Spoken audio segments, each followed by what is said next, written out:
សួស្តីថ្ងៃនេះចេញវីដេអូថ្មីវីដេអូទី2ចេញពីភ្នំពេញទៅខាងគិរីរម្យថ្ងៃនេះបានចេញពីព្រឹកចេញពីភ្នំពេញទៅខ្ទង់ប្រហែលម៉ោង5អញ្ចឹងម៉ោង5ដូចជាអត់ស្ទះអីទេតិចស្រួលហើយទលាយទៀតដោយសារអត់មានឡានម៉ូតូអីច្រើនពេកទេចឹងសម្រាប់វីដេអូនេះថតវីដេអូបានច្បាស់បាន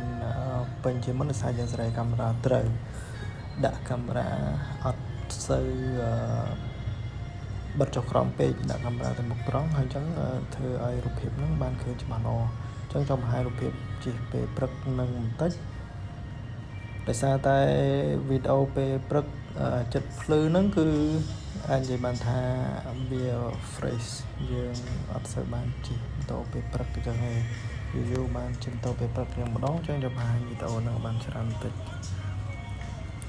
តាមផ្លូវដូចជាអត់ទាន់សូវមានអ្នកមានឡានមានម៉ូតូឲ្យច្រើនពេកទេចឹងអាចថាជិះស្រួលសម្រាប់ផ្លូវហ្នឹងមួយគត់ចឹងទៅ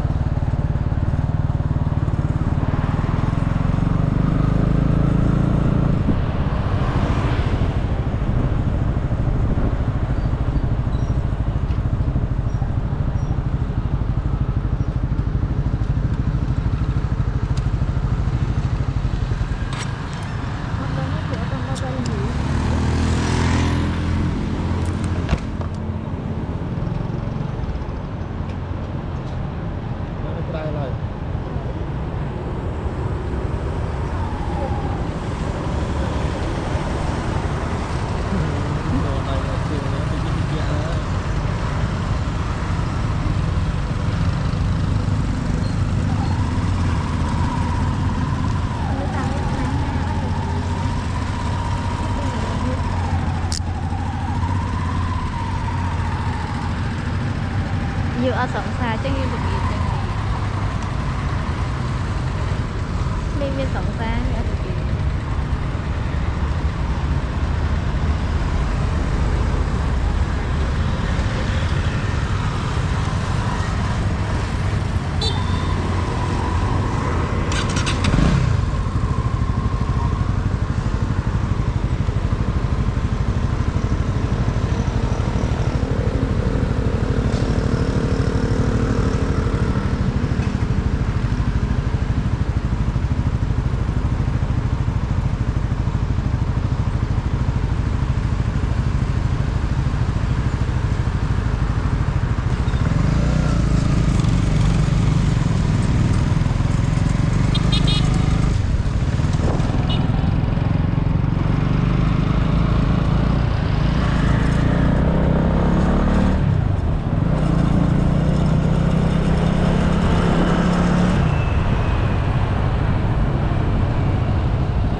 ត្រូវកន្លែងអុកស៊ីសែនមាន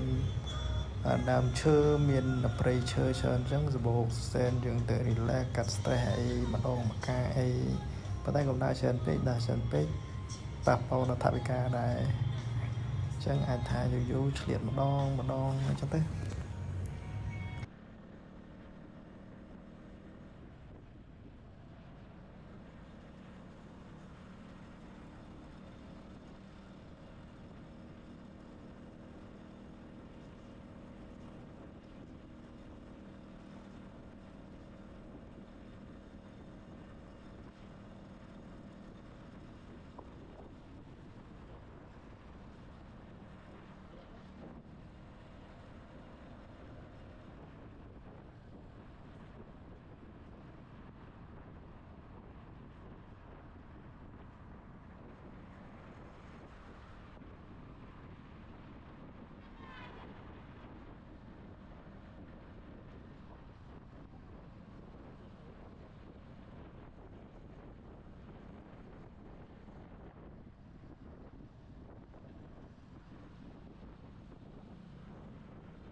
ហើយនេះបន្តផុតស្ពានអាកាសចំចៅអីចឹងសំខាន់ដែលបានចេញផុតពី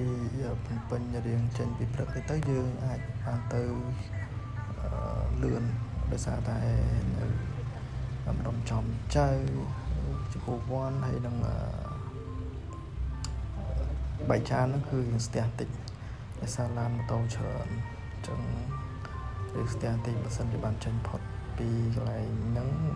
ដុំនឹងរៀងពីព្រឹកអីយើងអាចថាទៅលឿនផុតពីចောင်းចៅដល់ខ្នល់តឹងអីអាចថារៀងទលាយផ្លូវអត់សូវមានឡានម៉ូតូច្រើនទេ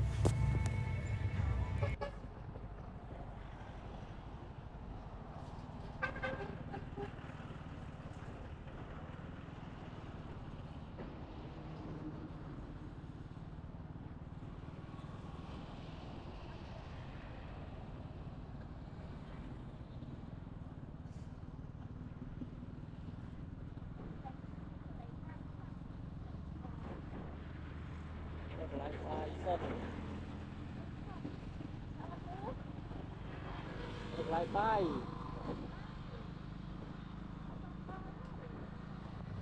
ហើយនេះដូចជាផុតខ្នល់តឹងអីចឹងlạiចូលចាក់សាំងនៅផ្លូវប្របែកក្រោយហ្នឹងផ្លូវប្របែកជា4អត់ដឹងថាទៅណាខ្លះទេប៉ុន្តែដឹងថាទៅខាងជើងមិនได้បត់ស្ដាំដូចទៅខាងប្រសិទ្ធខាងភ្នំអត្រហើយវិញទៅខាងពងឆ្នាំងវិញពងស្ពឺពងឆ្នាំងអញ្ចឹងមកទៅបត់ឆ្វេងដូចជាទៅផ្លូវដូចទៅដល់ខាងកពតខាងអីដែរ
ហើយនេះយើងមកចូលទិញ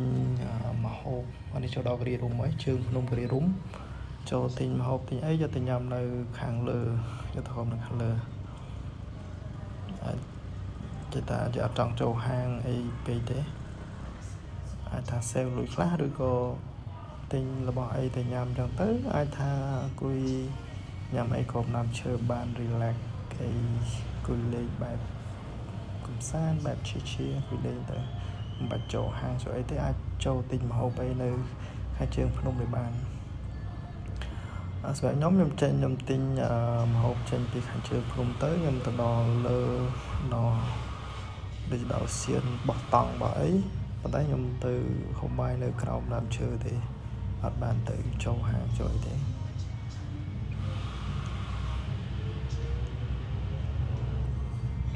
ហើយខាងមុខនេះដល់កន្លែងឈប់ដល់វគ្គបងលុយហើយនេះដល់កន្លែងបងលុយសម្រាប់ម៉ូតូមួយជា2000ឡានដូចជាអត់ច្បាស់ដែរទេនឹងបានទេប៉ុន្តែម៉ូតូមួយ2000សម្រាប់ការអត់ឡើងទៅលេងក្នុងគិរីរុំម្ដង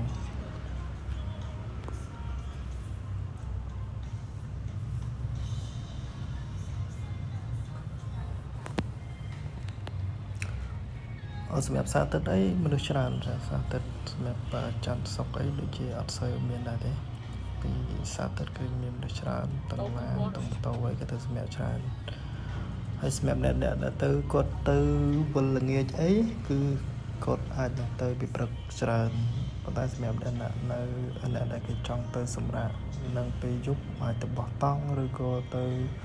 ស្នាក់នៅកន្លែងគេជួលសម្រាប់បន្ទប់ ទស្សនៈឬក៏បន្ទប់ជួលគេសម្រាប់គេហ្នឹងគេអាចថាពេលថ្ងៃបើគេចេញទៅវិញហើយនៅតាមផ្លូវក៏មានផ្លែឈើច្រើនដែរអាចត្នេអាចចេញទៅហើយដើរតេះផ្លែឈើទេអីចឹងទៅមានផ្លែឈើច្រើនបើសិនគាត់ថាខ្ញុំបានថតសម្រាប់ការជប់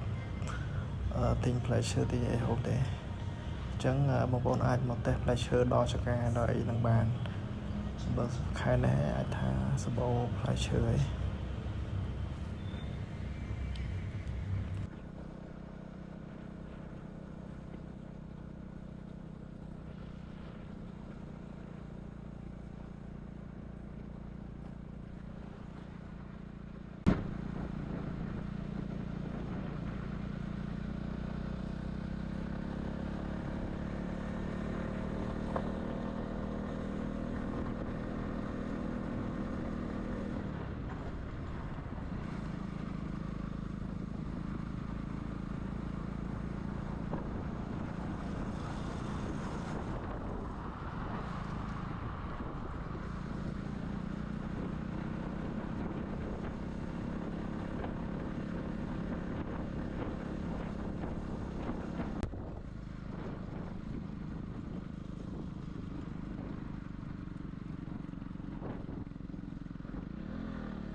ម្ដងម្លែងពុកមូនេះពណ៌ហ្នឹងឯងហើយសម្រាប់ចឹងទៅសម្រាប់ខ្ញុំទៅខាងអូសៀនបោះតង់ខាងរំយោរំដួលរំយោមិនទេគឺជានេះគឺទៅផ្លូវគឺទៅបត់ខាងស្នាមដៃបើសិនយើងមកពីភ្នំពេញតាមផ្លូវថងគេមកយើងបត់ស្ដាំបើសិនជាបត់ទៅឆ្វេងនោះដូចទៅខាងសាលាដូងសាលាអីផ្សេងទៀតអញ្ចឹងយើងមកអូសៀនបោះតង់មកផ្លូវបត់តាមផ្លូវស្ដាំនឹងមកហើយនៅពេលខ្ញុំទៅនោះចំផ្លូវដែលគេនៅធ្វើឡើយទេគេទំធ្វើឥឡូវគាត់ថាធ្វើហើយឬក៏នៅទេអញ្ចឹងនៅពេលទៅនោះឃើញផ្លូវកំពុងតែធ្វើឡើយទេអញ្ចឹងផ្លូវក៏កន្លែងខ្លះក៏ស្រួលកន្លែងខ្លះក៏ពិបាកខ្លះទៅសម្រាប់ផ្លូវខ្លះដូចផ្លូវចូលនេះគឺគេចាក់បេតុងតែផ្លូវពីឡើងពីនោះពីមុនហ្នឹងគឺគេចាក់ផ្លូវគ្រោះផ្លូវចាក់កស៊ូធម្មតាប៉ុន្តែចាក់ទៅដូចជាអត់នេះនៅមានគ្រោះមានអីអញ្ចឹងពិបាកជិះដែរអញ្ចឹងសម្រាប់ផ្លូវនេះគឺផ្លូវបេតុងអាចតែស្រួលជិះប៉ុន្តែគាត់ថាគេធ្វើម្ដងមួយកណាត់អញ្ចឹងអត់ទាន់ហើយអញ្ចឹងបើសិនជាឡានមកពីទៅឈប់មួយហើយម៉ូតូអញ្ចឹងក៏ត្រូវឈប់ដែរហើយសារមានផ្លូវមួយចំហៀងគឺអាចថាទៅបានតឡានមួយទេអញ្ចឹងបើសិនមានឡាន1 2 3មកតគ្នាអញ្ចឹងយើងអាចឈប់សិនផុតអស់ឡានជួយតទៅមុខទៀតអញ្ចឹងមកដល់ឥឡូវដូចជាតាមខ្ញុំដឹងថាជាផ្លូវហ្នឹងឲ្យធ្វើរួចហើយអញ្ចឹងបងប្អូនអាចទៅលេងទៅអាចជិះតាមសប្បាយបាន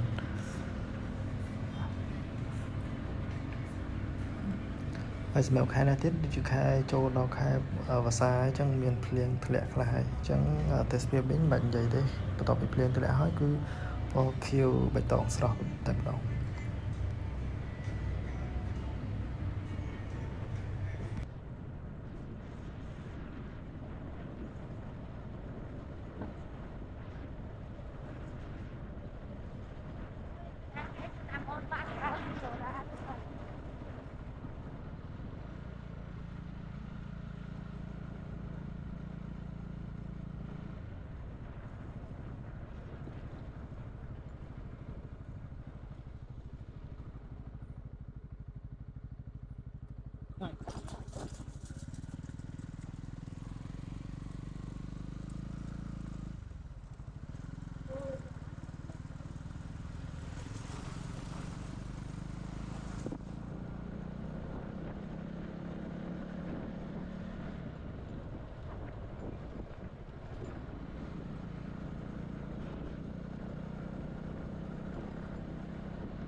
បញ្ហារបួសអីទេហើយបន្ទាប់ពីលើកម៉ូតូហើយអីហើយកន្លែងហ្នឹងបានថតទេប៉ុន្តែខ្ញុំមើលទៅមានកន្លែងគេសែនដាក់ទឹកដាក់អីហើយមើលចុះមើលឡើងទៅឃើញមានឡានមួយនៅហ្នឹងឡានហ្នឹង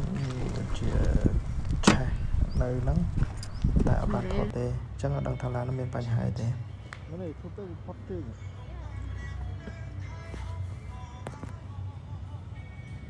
ហើយ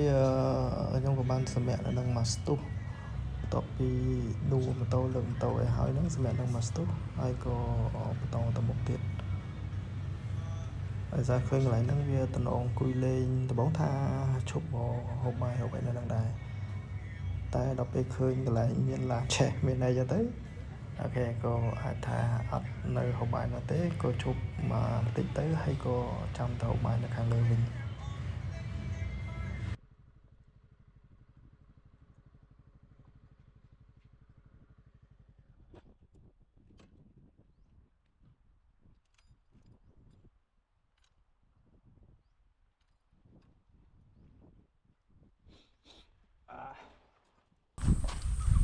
ណែនៅក្នុងពធាហ្នឹងដកពធាចេញក្នុងលក់ដកពធាចេញទុកពធាដល់អង្ការទៀត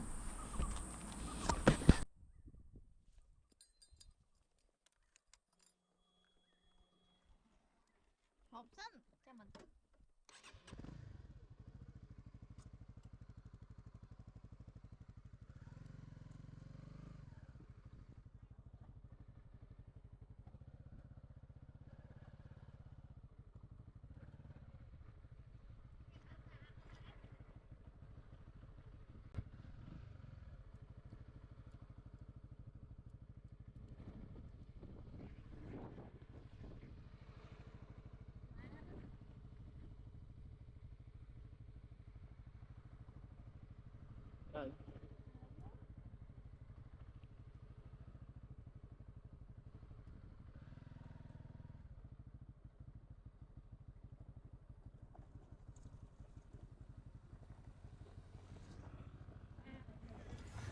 ហើយនេះបន្ទាប់ពី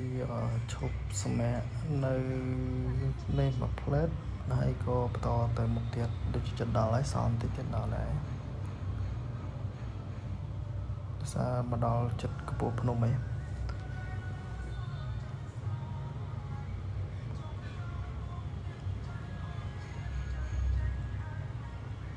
កន្លែងនេះផ្លូវដូចជាតូចដែរទេផ្លូវដែរតូចហើយមានផ្លូវឡើងចុះអញ្ចឹងសូមកុំជិះលឿនពេកអាចនឹងមានបញ្ហាអាចថាវាជាមួយឡានឬក៏ជិះខុសផ្លូវឲ្យធ្លាក់ផ្លូវបានតិចមានបញ្ហាគ្រោះថ្នាក់ខ្លួនឯងអញ្ចឹងជិះមកមកសមរម្យទៅ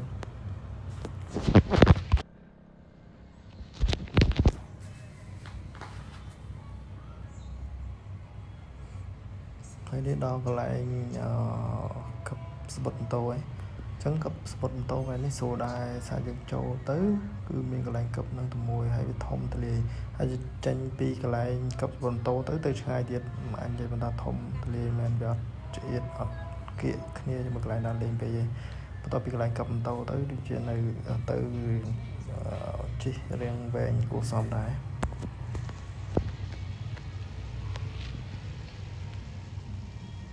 ស្បុតកឹបម៉ូតូទៅកាន់ដូចជា2000អត់មានលុយទេតែ50000ហើយអញ្ចឹងទៅឲ្យគេថា50000ទៅឡានទៅបាទចាំមក6ណា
ទៅនៅគេគឺពីច្រើនថ្ងៃតិចដល់ទៅហើយនេះគឺជាចុងវីដេអូហើយគឺខ្ញុំទុកម៉ូតូទុកឲ្យបានហ្នឹងគឺពួកយើងរកកន្លែងទៅញ៉ាំអីហូបអីសិន